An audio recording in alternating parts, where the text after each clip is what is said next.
La Caisse Desjardins du Cœur-des-Vallées et ses 8 succursales est fière de vous présenter cette prochaine émission du bulletin local d'information InfoMag. La Caisse Desjardins au Cœur-des-Vallées, toujours présente dans sa communauté.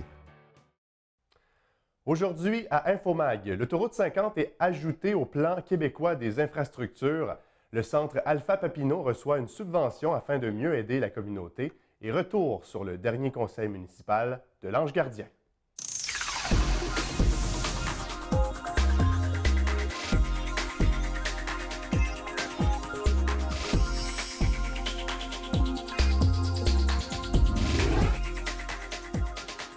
Bonjour à tous, mon nom est Mathieu Daou. Je vous souhaite la bienvenue à votre bulletin d'information locale InfoMag. Tout d'abord, l'élargissement de la 50 a été officiellement ajouté au plan québécois des infrastructures 2017-2027. C'est mardi dernier que le ministre des Finances du Québec, Carlos Letao, a dévoilé les grandes lignes du budget provincial. Dans ce budget-là, on prévoit notamment la disparition rétroactive de la taxe santé et l'augmentation des dépenses en santé et en éducation. L'ajout de la 50 au PQI représente un acquis considérable pour le député de Papineau et président de la Commission des Transports et de l'Environnement, M. Alexandre Iraca. Voici d'ailleurs les réactions du député. Alors, c'est une étape extrêmement importante de franchir. J'en suis fort heureux.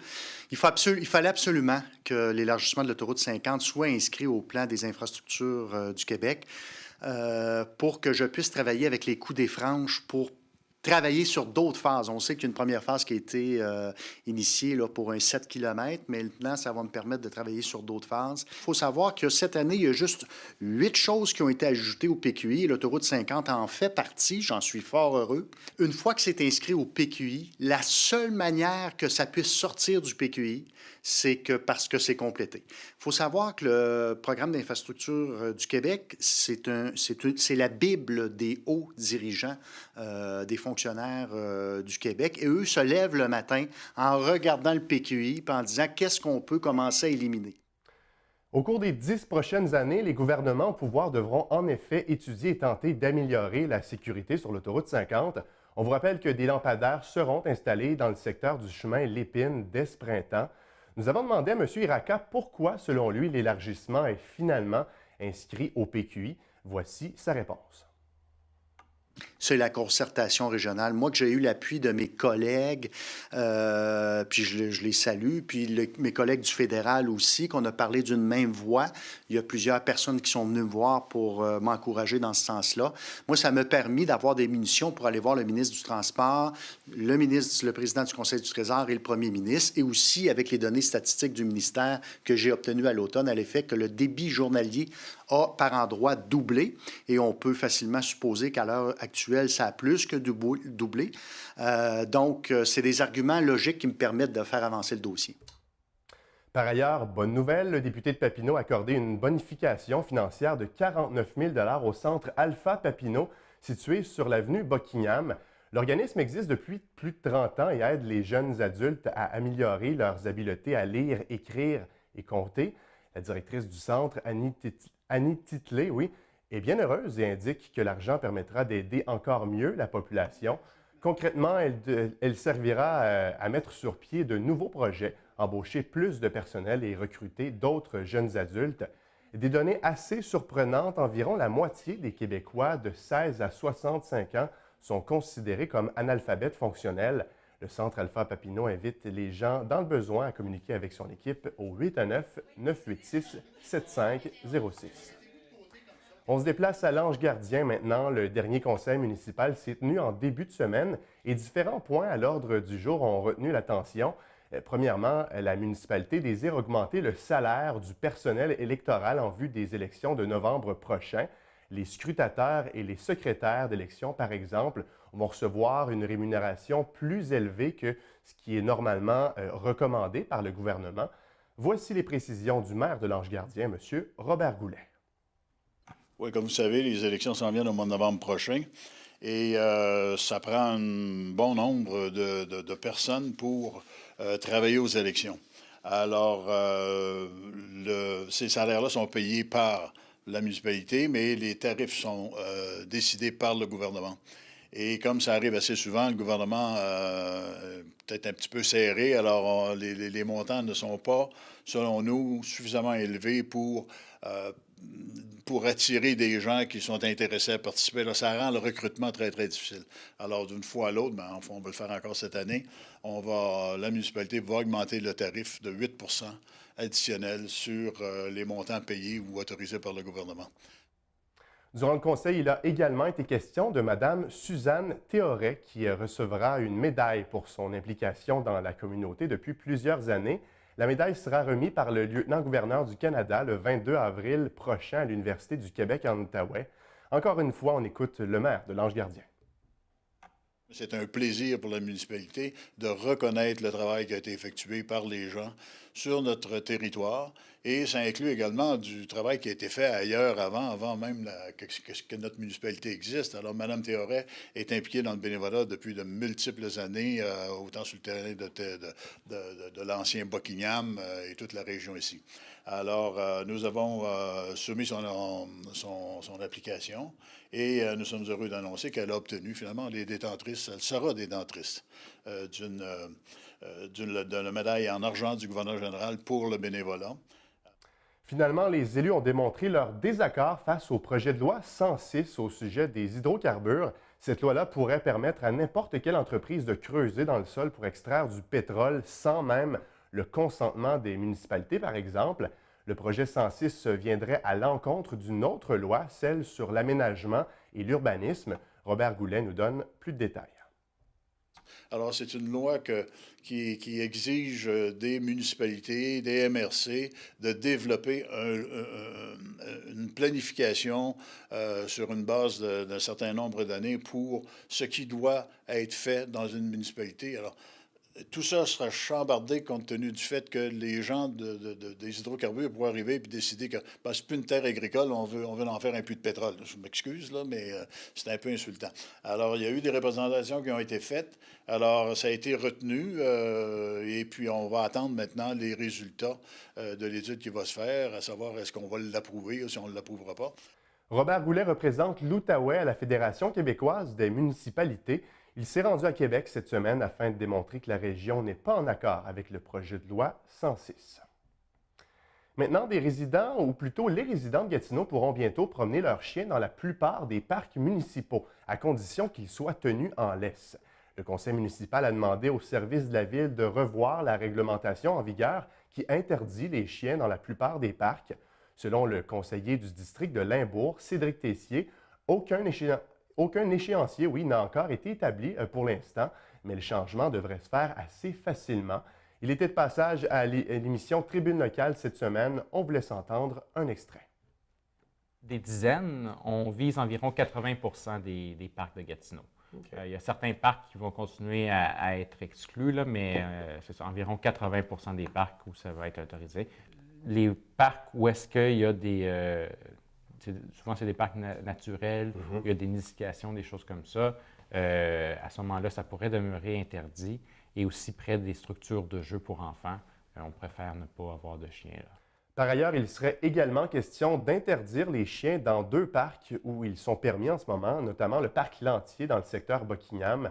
Le président de l'Association des propriétaires de chiens de Buckingham, M. Peter Alexander, affirme n'avoir eu aucune information concernant les intentions de la Ville dans ce dossier. Voici ses commentaires.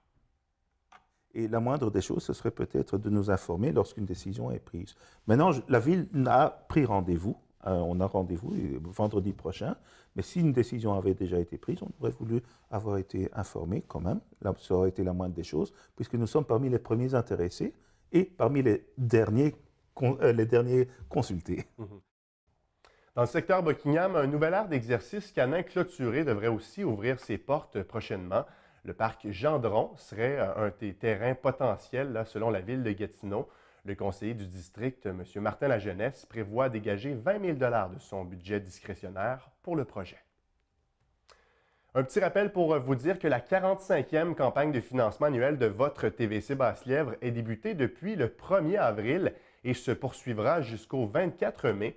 Encore une fois, cette année, votre participation et votre soutien sera très important pour la santé financière de la station.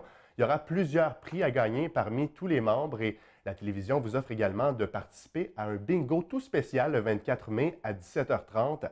Notre ancien directeur général ici à la TVC Basse-Lièvre, André Soucy, a été choisi pour organiser la campagne 2017. Il était à l'émission la semaine dernière pour nous parler des prix à gagner notamment. On l'écoute. C'est ça, il y a des très beaux prix. On a toujours appelé ça des fins de semaine, des journées de rêve. Cette année, ça ne fait pas exception. Le Ramada Plaza Manoir du Casino va nous offrir à quelqu'un, à 2 personnes, d'aller passer 2 nuitées à Hull. Ça comprend les petits déjeuners, puis ça vous comprend un montant d'argent également qui va vous permettre d'aller au petit bistrot qui est là, aller déguster un repas. Alors ça, c'est notre premier prix. Le deuxième prix également, bien, va venir de ce qu'on appelle nous autres le studio Sinaïka, alors situé sur la rue Georges. Alors on va nous donner 250 $ de prix, c'est-à-dire que vous allez décider si vous voulez, c'est une coupe de cheveux que vous voulez envoyer votre mari, parce que ça peut être un homme ou une femme, puis ça peut être pour les deux. Et puis, on a également le Saint-Hubert, le restaurant Saint-Hubert à Masson, qui va faire en sorte que 4 personnes vont aller passer une soirée ensemble. S'ils veulent y aller le mercredi, en passant, le mercredi soir, on dit qu'il y a des chansonniers maintenant. Alors, ça va pouvoir passer une belle soirée, puis leur repas va être gratuit, puis ils vont avoir beaucoup de plaisir en même temps. Alors, sur la scène culturelle, la candidate de la voix originaire de Buckingham, Joëlle Miller, poursuit son aventure à l'émission, mais maintenant aux côtés d'un nouveau coach, Pierre Lapointe. Lors de sa dernière apparition sur scène, Marc Dupré a choisi la jeune Margot à la suite du duel entre les deux chanteuses. Joëlle a eu à peine le temps de finir de parler après sa performance que Pierre Lapointe a décidé de l'ajouter à son équipe. C'est donc une très bonne nouvelle pour les gens d'ici à Gatineau. La chanteuse n'en est pas à sa première expérience à la télévision. Elle a déjà été choriste pour Grégory Charles lors de la dernière saison de Star Academy. Elle nous explique pourquoi elle a décidé de s'inscrire à La Voix. La Voix, quand j'ai vu l'émission La Voix, The Voice aux États-Unis, avec des chanteurs tellement exceptionnels, je m'étais dit, waouh, c'est comme un concours de chant fait sur mesure pour moi. J'ai envie d'aller pâter la galerie, puis de faire mes prouesses vocales, puis de me prouver en même temps ce que je vaux comme chanteuse. Puis, j'avais essayé la première année, quand ils sont venus au Québec, donc là, 5 ans. Et j'ai eu envie, je me suis dit, je vais réessayer cette année. Peut-être que là, je me sens prête, je me sens plus groundée. Et j'avais vu par les saisons précédentes qu'il y avait de plus en plus des professionnels de mon calibre qui ont un peu la même expérience musicale que moi, qui essaient de gagner leur vie en musique. Puis on sait que c'est difficile. Fait que je me suis dit, pourquoi pas, moi aussi, je pourrais aller tenter ma chance à La Voix. Joëlle dit être très fière de son parcours jusqu'à présent et confiante pour la suite des choses. Pour elle, il s'agit d'une victoire à chaque performance sur scène. On ne sait pas pour le moment là, quand elle fera sa prochaine apparition sur les ondes de TVA pour un prochain duel. La candidate nous parle finalement de ses parents qui l'encouragent beaucoup depuis le début de l'aventure. On l'écoute. Elle dit enfin, elle a dit, je le sentais, là, c'est ton année. Puis oui, mes parents sont très, très fiers. Puis là, vu mon père, surtout, on l'a vu pendant les émissions, qui m'encourage et tout. Donc, il va à l'épicerie, puis il se fait reconnaître. Fait que c'est vraiment plaisant. Le côté tripant de l'aventure que moi, je vis, ben, il se rend jusqu'à ma famille et mon copain, les gens sur Facebook. Je t'ai vu à la télévision et tout ça. Fait que c'est vraiment le fun. À chaque année, ma mère me disait, pourquoi t'es pas à La Voix? Une fois, je te verrais tellement. Tu devrais t'essayer. Quand je suis allée passer les pré-auditions, j'ai pas dit à mes parents. Puis quand j'ai été sélectionnée, je l'ai pas dit non plus. Et là, quand ça a été rendu le tournage des auditions à l'aveugle, j'ai pas eu le choix de lui dire parce que je voulais qu'elle vienne me voir. Donc là, je lui ai annoncé, écoute, j'ai été sélectionnée pour les auditions à l'aveugle à La Voix. J'étais tellement contente, là. On poursuit maintenant notre revue de l'actualité culturelle avec Jessie Laflamme.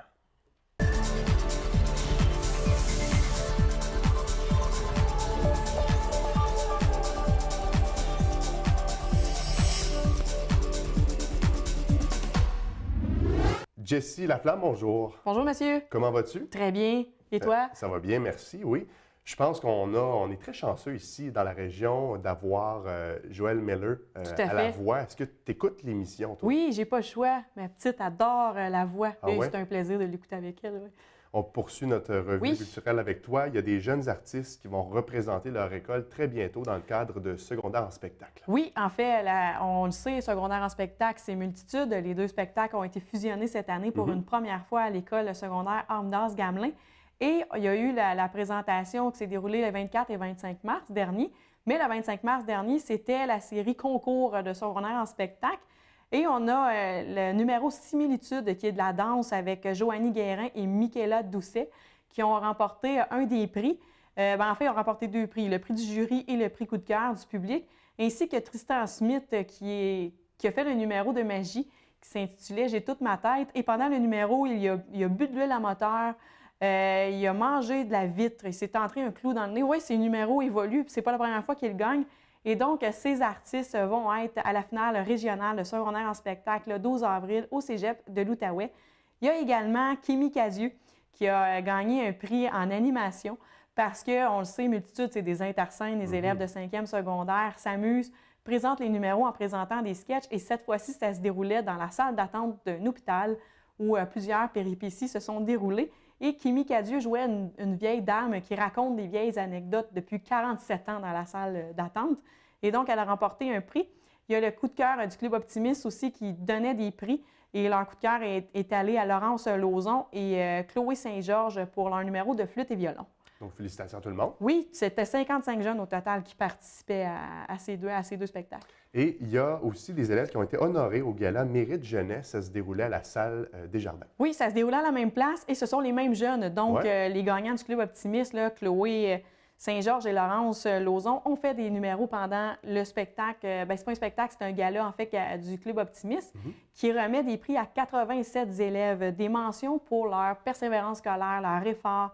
Et c'est des écoles de Boquiam, Masson-Angers et Notre-Dame de la Salette qui décernaient ces prix. Chaque élève recevait une mention de son enseignante expliquant pourquoi il remportait ce prix. Et chaque école aussi soumettait un nom pour une personnalité jeunesse. Et donc, à l'école secondaire Armendas-Gamelin, la personnalité jeunesse art et culture, en fait, qui a remporté la catégorie art et culture de toutes les écoles, c'est Gabriel Sabourin, qui s'était lui aussi impliqué dans le spectacle SMS, secondaire en spectacle, c'est multitude. Donc, vraiment un lien avec ces deux événements. Il s'est occupé de plusieurs dossiers et a su les mener à terme. Donc, c'est pourquoi il a remporté ce prix. Et plusieurs artistes, de jeunes artistes, ont fait des numéros pendant ce spectacle, pendant ce gala plutôt. Et c'était un retour parce que l'année passée, le gala n'avait pas pu avoir lieu à cause des moyens de pression. Donc, Club Optimiste, très content de pouvoir honorer des jeunes de nouveau cette année. Oui, c'est le fun. On a beaucoup de talent ici dans l'Est de beaucoup de talent. Ouais. Oui. Il y a des jeunes qui se sont aussi démarqués dans le domaine de la poésie. Oui, encore des jeunes de l'école secondaire Armendas-Gamelin qui se démarquent. Tout à fait, tu as raison, beaucoup de talent. Et cette fois-ci, c'est en poésie. Leur enseignante de français les a fait participer à un concours, a envoyé les candidatures c'est le concours annuel de poésie du mouvement Parlons. Parlons mieux. Ça s'est déroulé le 19 mars dernier à Montréal. Xavier Savard et Jérémy Bédard avaient remporté les prix. Et une fois qu'ils ont présenté leur poème sur place, eh bien, Xavier Savard a obtenu le prix coup de cœur du public et les textes des gagnants seront réunis dans un recueil bientôt. Bonne nouvelle pour les amateurs d'humour. Oui. Le groupe, plutôt le duo Dominique et Martin, qui est quand même très connu, va être de passage chez nous très bientôt. Oui, le 7 avril à 20h à la salle Desjardins. Très connu parce que ça fait 25 ans qu'ils sont un duo et le duo s'est formé à l'École nationale de l'humour. C'est quand même pas rien. Et d'ailleurs, les gens de Boquiam sont vraiment chanceux parce que le spectacle est en rodage. C'est leur 5e spectacle, juste Dominique et Martin. Ça s'appelle comme ça. Et c'est la première fois qu'ils présentent leur nouveau spectacle. Première fois à vie.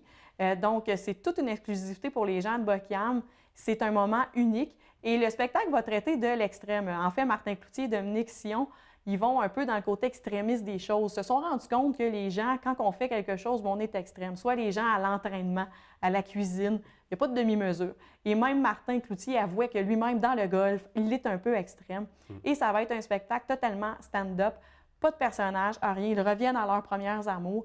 Ils vont enchaîner numéro par blague et numéro. Et donc, 7 avril à 20h, c'est à voir. Et puis, évidemment, l'émission, quand vous allez la regarder, peut-être que le spectacle va déjà être passé malheureusement. À la salle Desjardins. Mais on espère que les gens présents vont bien apprécier ce spectacle-là. Il y a une enseignante de Oui. l'école Saint-Laurent qui Oui. a décidé de passer à la télévision. Du moins, elle a été choisie pour participer à une émission, puis c'est dans le but de ramasser de l'argent pour ses élèves. Oui, c'est l'émission Silence on joue diffusée sur les ondes de Radio-Canada. C'est des jeux, dans le fond, animés par Patrice Lécuyer. Et elle était présente du 10 au 14 avril, donc l'émission va être diffusée bientôt. C'est René-Pierre Brazeau, qui est une enseignante en adaptation scolaire de l'école Saint-Laurent. Elle voulait participer à cette émission pour ramasser des fonds afin d'acheter du matériel pédagogique pour ses élèves qui ont des troubles langagiers. On parle ici de tablettes, de crayons, de jeux particuliers.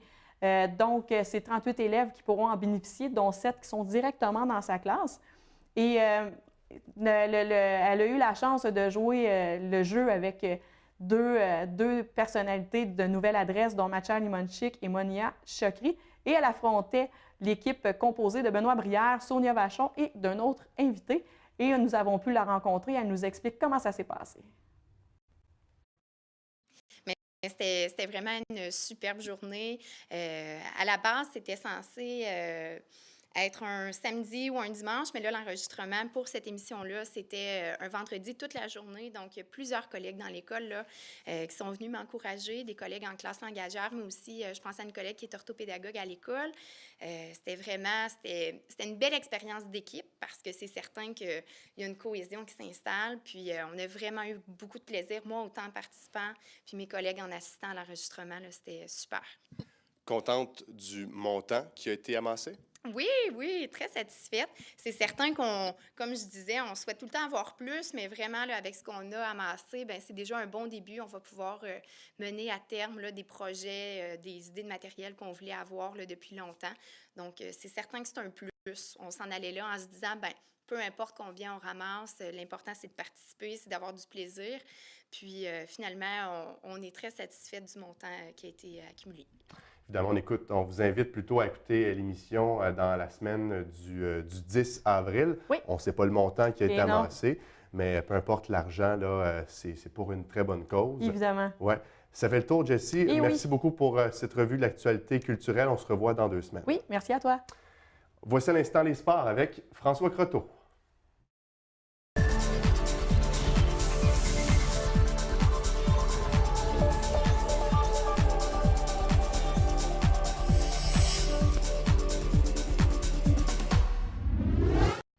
On finalise ce bulletin avec notre chroniqueur sportif. Bonjour François. Ça va bien, Mathieu? Ça va bien toi-même? Oui, excellent, excellent. De bonnes nouvelles dans le monde de la natation, dis-je.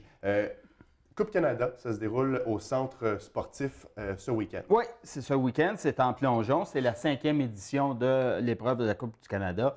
Et, disons, les meilleurs plongeurs au monde vont être réunis ici à Gatineau, notamment du côté canadien. Il y a les Jennifer Abel et Megan Benfeito. On sait qu'ils font partie de l'équipe olympique, l'équipe nationale. Ils ont participé aux Olympiques de Rio. Donc, c'est à l'agenda. Puis, écoutez, l'admission, samedi après-midi, dimanche après-midi, c'est 15 $ pour les adultes.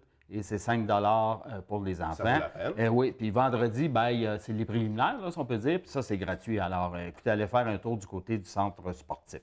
On n'est pas certain que cette coupe-là va être de retour l'an prochain. Oui, effectivement. Il faut comprendre que la coupe est arrivée ici, la compétition est arrivée ici il y a 5 ans parce que c'était à Montréal avant. Et il y avait un problème à ce moment-là avec la piscine olympique. Donc, Gatineau s'était offert pour tenir l'événement. Ils sont venus ici. On avait un beau nouveau centre. Oui, pourquoi ne pas accueillir la coupe? Là? Mais là, ce qui arrive, c'est que, naturellement, là, il y a d'autres villes qui regardent ça aussi parce qu'il faut dire que c'est télévisé dans le monde entier. Alors, il y a des villes qui aimeraient aussi bien présenter cette compétition et notamment, il y a Toronto là-dedans. Alors, je pense qu'on va peut-être la perdre, mais il y a peut-être moyen d'avoir une alternance, c'est-à-dire de promener la compétition à travers le Canada. Tu nous glisses un mot aussi au sujet du championnat canadien de natation. Oui, effectivement, il y a 5 représentants de la ville de Gatineau qui se sont qualifiés en vue des Jeux du Canada. Ça, c'est du jamais vu. Puis il faut le mettre en relief. Là, si on prend Pointe-Claire, c'est un très gros club là, du côté de Montréal. Et il existe depuis de nombreuses années, ils en ont qualifié 6. Donc, on voit l'émergence. C'est peut-être la venue de compétitions comme ça là, qui permettent le développement du sport. Je les nomme rapidement. C'est Benjamin Racine, Louis Bertrand, Antoine Cyr-Bouchard, Brandon Lacroix et Xavier Pimentel. Et rappelons que les Jeux du Canada vont avoir lieu du 28 juillet au 13 août et c'est du côté de Winnipeg. Donc, bravo aux 5 athlètes qui ont été choisis. Du côté du football, maintenant, les Tigres amorcent leur camp printanier. Oui, effectivement. Il va y avoir des rencontres hors concours, si on peut dire. Alors, le 6 mai prochain, les Tigres ils organisent ce qu'on appelle un jamboree. Ça, c'est plusieurs équipes qui viennent jouer. Donc, on peut tester là, les défensives, les offensives. Et il va y avoir la même chose du côté de Rigaud le 12 mai. Il va y avoir le 19 mai un match préparatoire. Là, ils vont accueillir les Jaguars de l'Érablière. Et le 27 mai, ils vont se rendre du côté de Mont-Laurier pour disputer la Coupe Laurentide-Outaouais. Au baseball, ce sera la 4e journée porte ouverte au complexe Branchot-Brière. Oui, ça fait drôle à dire. On parle de baseball puis tout le monde dans l'aréna. Ouais. Mais effectivement, c'est une promotion de baseball Outaouais. Il y a des ateliers d'initiation pour les tout jeunes, mais aussi il y a des ateliers de perfectionnement. Il y a des conseils qui vont être donnés. Il y a des exposants. Et il y a une nouveauté cette année, c'est qu'il y a des sessions de baseball qui vont être adaptées pour les personnes atteintes de problèmes de motricité ou de déficience intellectuelle. Fait que ça, c'est nouveau, ça peut être très intéressant. Il va y avoir des cliniques de lanceurs et receveurs. L'événement est gratuit. Ça a lieu samedi de 9h à 16h30. Il faut cependant s'inscrire, aller du côté de Baseball Outaouais pour vous inscrire. On en parlait la semaine dernière au hockey. Point à série entre les Olympiques et les Screaming Eagles. Oui, on sait que les Olympiques tiraient de l'arrière 0-3. Ils sont revenus, ils ont gagné les 3 matchs et ça a forcé la présentation mardi soir de la 7e et ultime rencontre du côté du Cap-Breton. Malheureusement, pour les Olympiques, ça s'est soldé par une défaite en prolongation. Mais je pense qu'il faut lever le chapeau au retour de l'équipe. Ils n'ont pas lâché. À 0-3, puis on aurait pu dire on ferme les livres. Bien, au moins, ils ont obligé la tenue d'un 7e match. Alors, félicitations à tous les joueurs et le personnel entraîneur. Je voulais te poser la question, dans la Ligue nationale canadienne, comment ça se passe selon toi? Ben là, on sait que le Canadien va jouer contre les Rangers. Si on regarde ça, c'est 2 équipes qui se ressemblent. Moi, je pense que ça va être une série très, très serrée. Ah oui? Il y a 2 bons gardiens de but de chaque côté, quoique Lundqvist a de la misère cette année. C'est des équipes qui patinent, ils ont de bons défenseurs. Moi, je pense qu'on va y aller Canadiens en 7 parce qu'ils ont l'avantage de la guerre. Ça fait le tour de sport. Merci François. On se retrouve la semaine prochaine. Ça m'a fait plaisir, Mathieu. Alors voilà, c'est ce qui complète l'émission. On se revoit la semaine prochaine.